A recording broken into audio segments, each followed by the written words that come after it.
Hello everyone, আসসালামু আলাইকুম। এনিস কিচেনে আপনাদের স্বাগতম। আজকে আমি আবারও আপনাদের জন্য নতুন ব্লগ নিয়ে আসলাম। আজকে ব্লগ হলো আলু ভাজি। আমি হলুদের পেঁয়াজ ভাজি করে সামান্য লাল করে আমি হলুদের গুঁড়া দিয়ে দিলাম, দিয়ে আমি সামান্য পানি দিয়ে আমি কষিয়ে নিচ্ছি।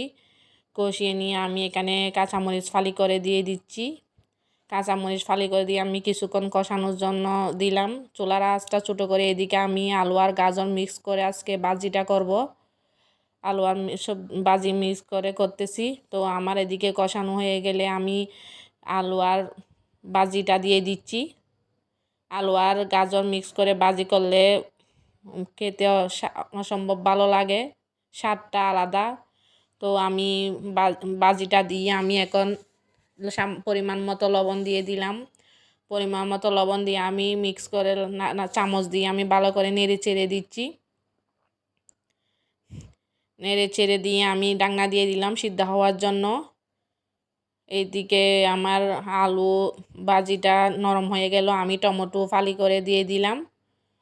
টমেটো দিয়ে আমি আবারও নড়াচড়া করে দিচ্ছি ভালো করে। নেড়ে চেড়ে আমি আবারও আর একটু ডাকনা দিয়ে দিব টমেটোটা যাতে গলে যায়। এই তো আমার টমেটোটা গলে গেল, আমি ধনে পাতা দিয়ে দিচ্ছি।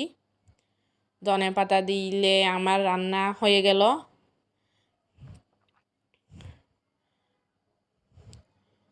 এই তো আমার ভাজিটা হয়ে গেল। আলু আর গাজর মিক্স করে টমেটো আর ধনে পাতা দিয়ে এরকম ভাজি করলে গরম ভাতের সাথে খেতে অনেক ভালো লাগে। গরম দেখেন, দেখতে অনেক সুন্দর লাগতেছে।